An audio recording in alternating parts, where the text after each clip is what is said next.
कोकणामध्ये एकनाथ शिंदे गट विरुद्ध भाजपा असा वाद विकोपाला गेल्याचं पाहायला मिळतंय।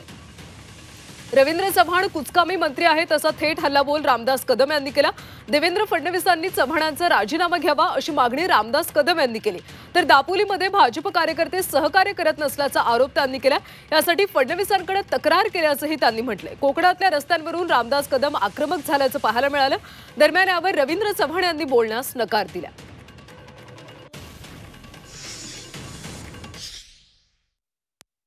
काम झालं पाहिजे तिथे। अजून अनेक पूल झाले नाहीत, अनेक ब्रिजेस झाले नाहीत।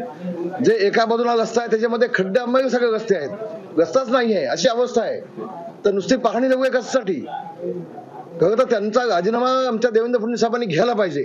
हा कुचकामी मंत्री आहे, मी डायरेक्ट सांगतोय आज युती असताना देखील।